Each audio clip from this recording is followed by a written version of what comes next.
to Healthy Perspectives with Jeremiah, a podcast that brings you current social and cultural issues through a clinical lens.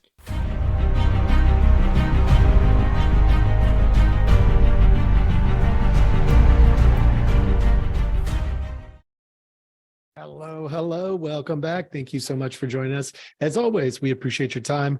Let's get right after it. As many of you already know, I do not like wasting time. I prefer not to waste mine or yours. So we are going to go right after it today in segment number 4 of You're the Problem. Now, reminder, I'm not telling you that you suck at life, that you're no good, no.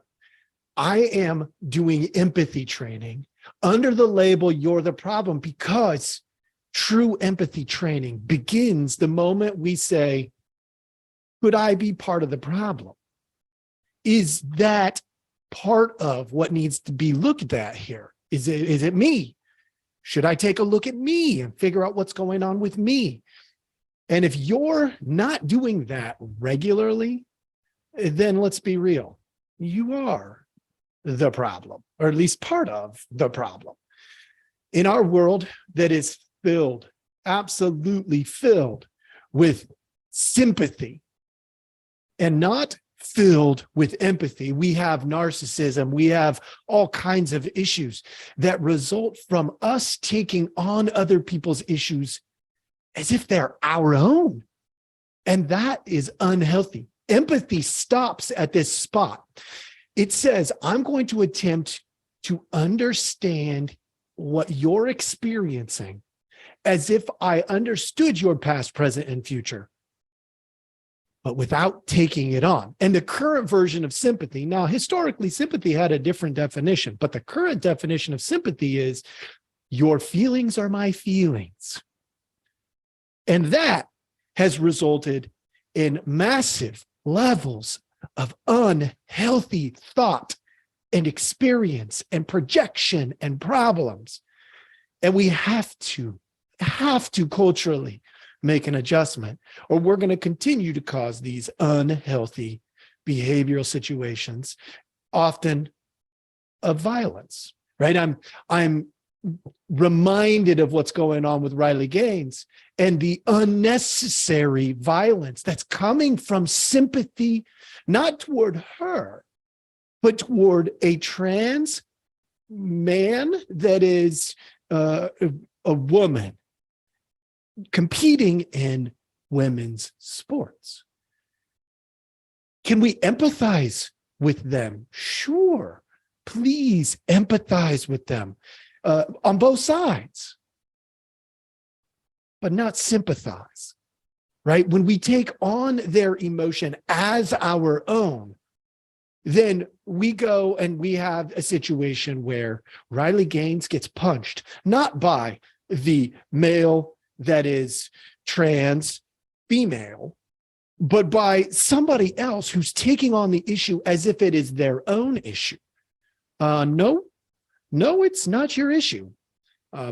You should let them, empower them to fight their own battle.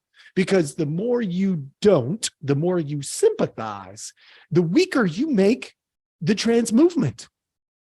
That's the reality. Now, I can show you that time and time again. That was a little detour, wasn't necessarily planning to go that way, but that is on the front of my mind as I think of the importance of teaching empathy. And today we're going to do that. All right. So earlier in this week, I did a Robin Williams clip, and I'm going to stay true to what I'm doing this week. I am a huge fan of Robin Williams and the work that he did. He was a phenomenal actor. He really got into different characters and really he's just like versatility, top notch. So I'm going to set the stage. Today, let's start with this. Younger viewers, younger audience members, please use discernment, judgment, good judgment. There is a lot of vulgar language in this. I am not picking this because of its vulgarity. I am picking it because it gives me a ton of material to work with when it comes to assessing empathy and teaching empathy. And this is out of Goodwill Hunting.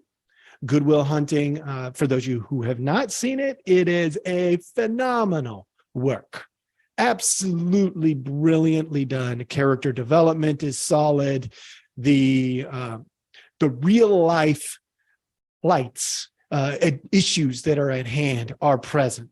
Now, in this particular scene, I did not pick the Robin Williams scene. I thought about picking, because there's about 20 of them I could have picked from.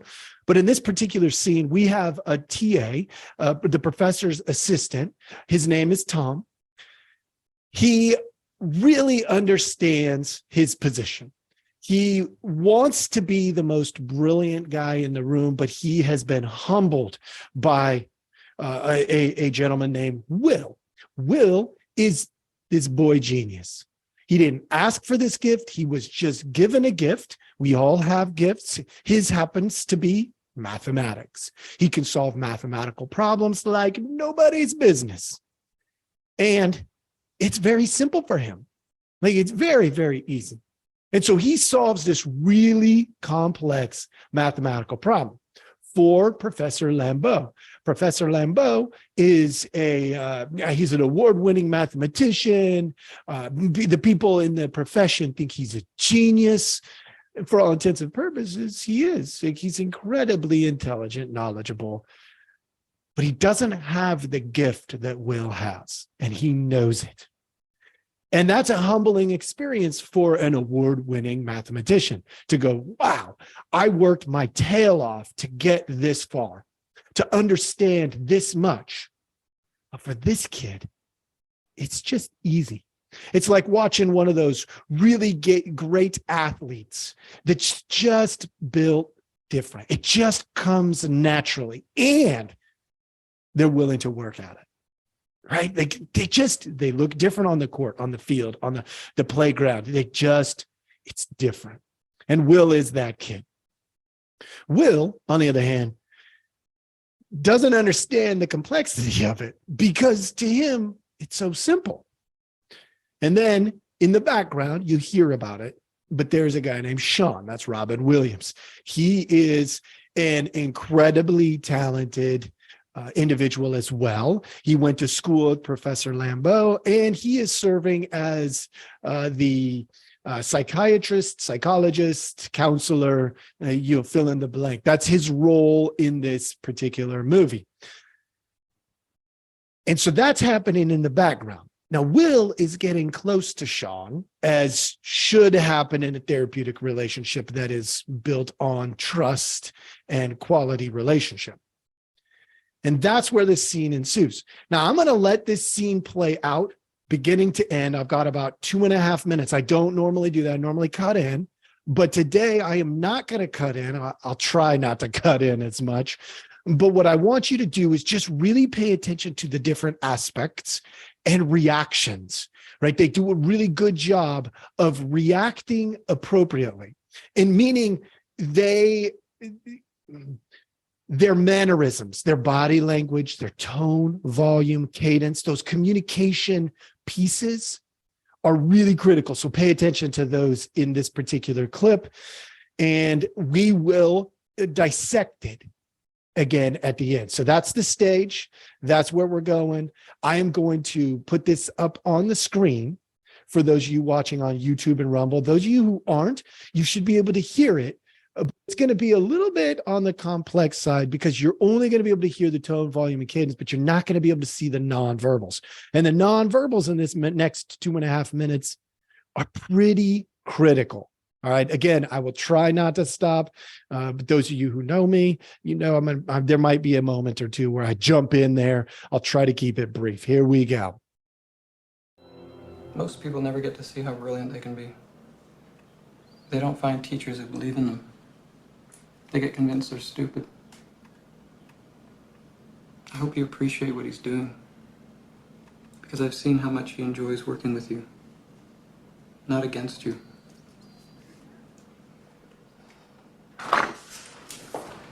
Hello, Will. Tom, could you get us some coffee? Sure.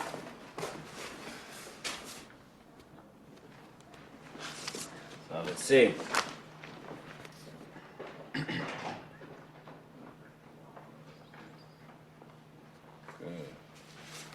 This is correct. You see you used McLaurin here. Yeah, I don't know what you call it. This can't be right. It would be very embarrassing. Did you ever consider... Pretty sure it's right. Hey, look, can we do this at Sean's office from now on? Because I gotta knock off work to come here, and the commute is killing me. Yeah, sure. But did you think of the possibility... That's right. Just take it home with you. What happened at the McNeil meeting? I couldn't go. I had a date, so I sent my chief negotiator. On your own time, you can do whatever you like, Will. But when I set up a meeting with my associates and you don't show up, it reflects poorly on me. Then don't set up any more meetings. Well, I won't. I'll cancel them. I'll give you a job myself. I just wanted you to see what was out there. Look, maybe I don't want to spend the rest of my fucking life sitting around explaining shit to people. Okay, I tried not to, but notice that the professor is asserting authority and Will is pushing back against that authority. I'm commenting on that because I want to discuss it a tiny bit more later on in the empathy part. And the professor then backed off. The professor said, wait a second, I'll just give you the job myself, right? He's saying, do this, but if you don't, because of your gift, I will try to come up with something else. All right.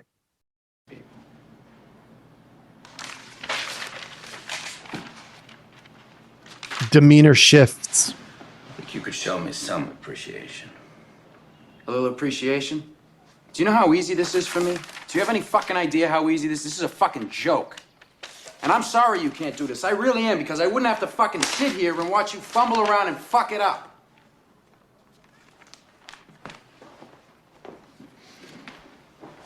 And you'd have more time to sit around and get drunk instead, wouldn't you? You're right. And the This climax. is probably a total waste of my time.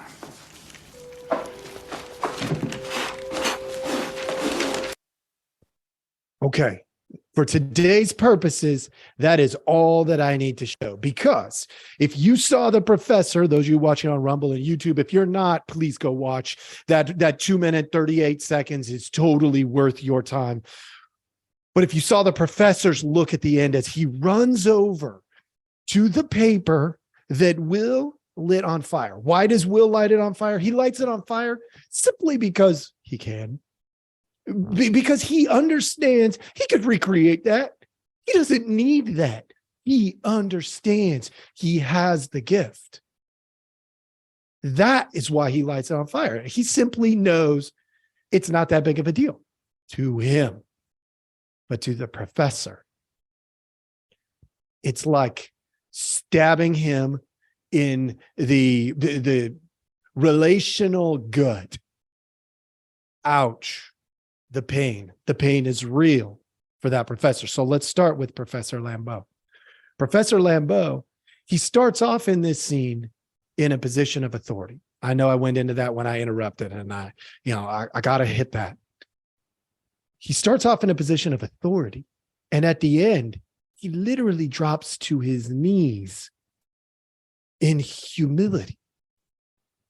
He's humbled by a kid, not even a student in his university, a kid that probably wouldn't have been allowed in his university.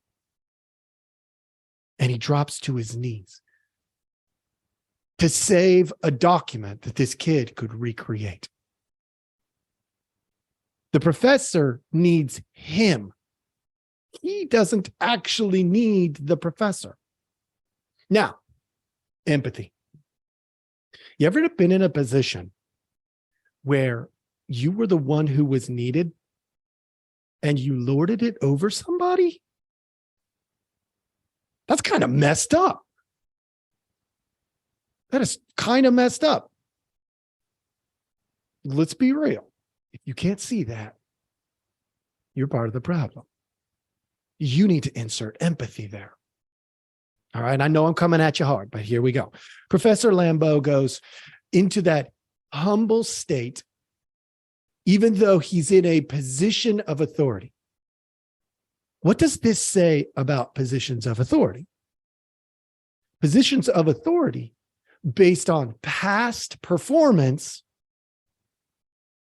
or are those really positions of authority? We think about what happens to us culturally.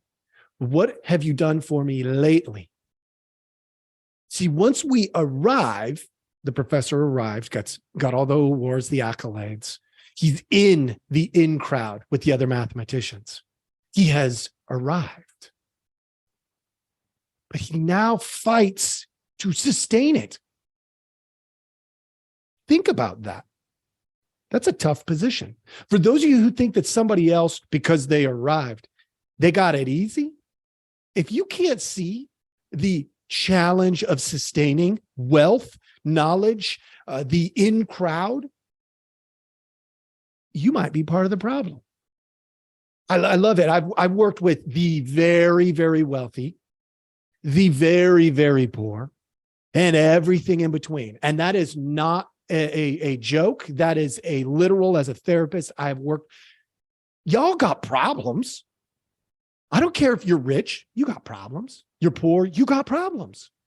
The problems are not even all that different, because psychologically, there's a lot of similarity between you and me, between you and you, between everybody. There's a lot of similarities. Now, are we the same? No, there's actual authentic gifts that we are given, like Will has. And if you can't see your gifts, you might be part of the problem. Remember, empathy is about asking those questions like, how do I see the world as if I'm you, but without becoming you, without taking on your emotion, without taking on your issue as if it were my own? How can I see the world through that lens? And that requires both an integration, a me loving you and a me accepting you can handle your own crap. You could do your own business, and maybe I'll play a part in it. But whether I do or not, that's not my role. My role is to empathize, to love you, care about you, to see your past, present, and future as accurately as I can without taking it on. So we saw back, I'm going to go backwards now. I'm going to go back to Tom. Actually, no, I'm going to save Tom for the last. That's the best one for the last. In the background, you see the relationship that Will has with Sean. When he spoke about Sean, he spoke with a different tone, volume, cadence. His demeanor shifted. He said, let's do this where Sean is. And he hid behind the cover of It's Simpler for Me. But what he was really saying is, it's safer for me. Because relationally, at this point in the movie, he's developed that relationship. And you can see it in his demeanor if you watched the movie. Let's go back, watch that couple of seconds where he's talking about Sean. It's different. He enters this more relaxed demeanor. That's important because empathizing means to acknowledge what is going on, not what we want to be going on, what we think is going on, but what is actually going on. And Will is saying, Sean makes me comfortable. Sean is somebody who loves me, and I'm beginning to love him too. And not in a creepy, weird way. Come on, people. In a good way. And yes, a therapist can love you and you can love your therapist. And it could be not unhealthy. It could be very healthy. One that has boundaries, caring, kind, respectful boundaries. It's not going to be a romantic love. And if it is, it's not healthy. It's going to be a depth of relationship love. That's different. And so you see that in the background with Sean. That would be Robin Williams' character. Watch the movie. You're going to see it all. It's pretty impressive. So let's move on to Will. Will is a boy genius. It's pretty easy to see he's got a gift. And it's pretty easy to see doesn't really care about his gift. And that is unfortunate, not just for the professor, but for the world. When we don't use a gift we are given, that is a sad day. That is a sad event, a sad time, because our world needs your gifts, but it needs them to be healthy. And if you can't see that there's some unhealthy stuff going on with Will, you might be part of the problem too. I mean, for crying out loud, dude's lighting up a cigarette in the professor's office. And this was, I think, in the 90s. That was not acceptable behavior in the 90s. Yeah, maybe in the 60s and the 70s, that was normal. But not at the time frame that this movie was set. So you could tell there's a certain amount of, I don't give an F about this whole, formality junk. That, if you can't see, is a problem. You should be able to see that pretty clearly. Again, nonverbals, paraverbals, it's very clear. If you can't see that Will is annoyed by the simplicity of this to him and the complexity to those around him, let's be real. For those of you who have a gift and you've acknowledged it, it is kind of obnoxious that other people can't do what you can do. But once you get to the point that you acknowledge that it's a gift, that it's part of what you have to offer that's authentic and yours, that's different. Now, if you're saying you don't have a gift right now, you're like, I don't have a gift. You're part of the problem. Being real here with you, if you can't see some of your gifts, you won't see them all every day. But if you can't see some of your gifts, you have not done enough soul searching and identity work. You need to jump in with a therapist that does good identity work and start exploring, do some mask exercises, explore who I was, am, and want to be, write out your story and start to see the themes that jump out. There's lots of options in there, but do it with somebody who can care for you and see more objectively, point out your blind spots to you. Or else you're part of the problem.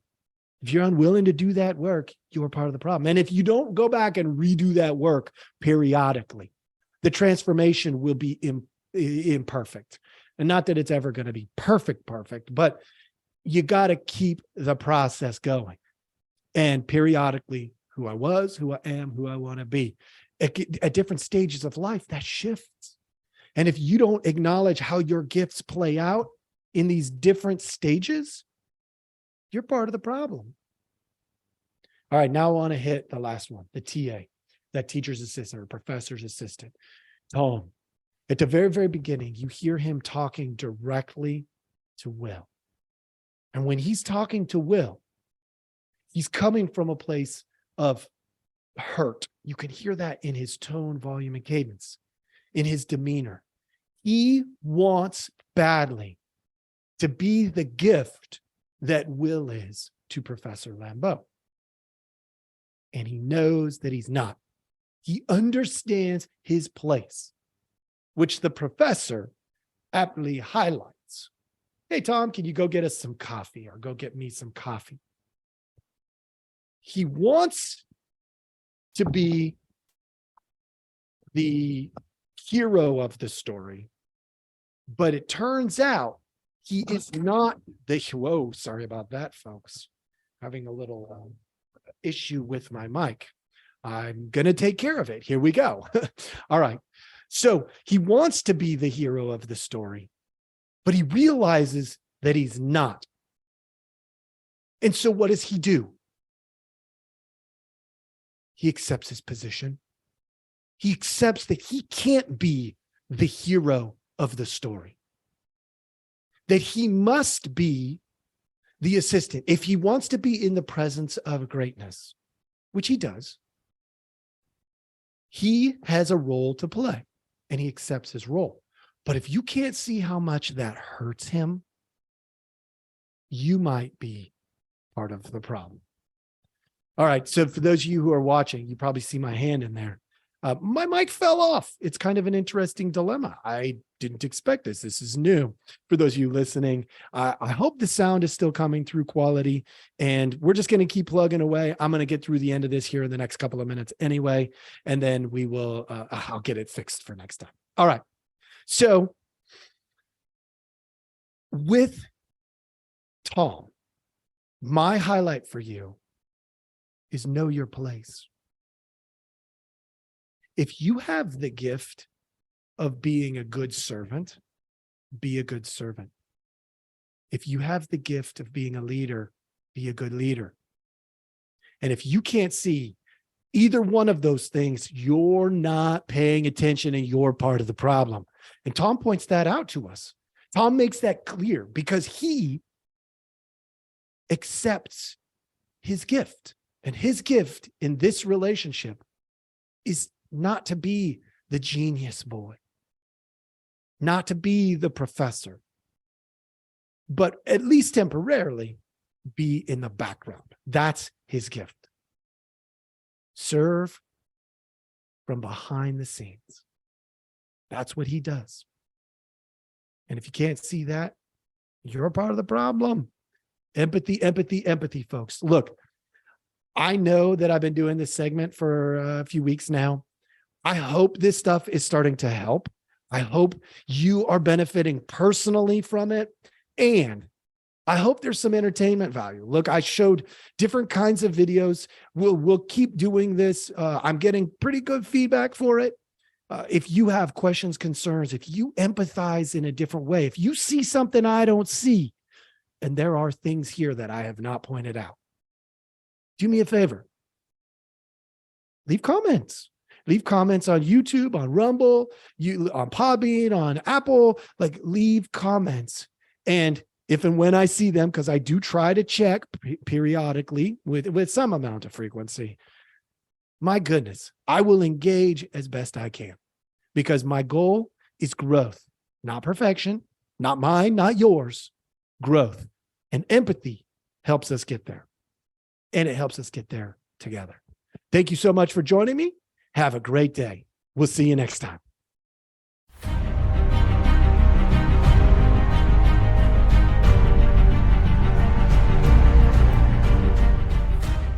Thank you for listening. We hope you enjoyed the show. Take a look at the details of our podcast for links to our website and other helpful information.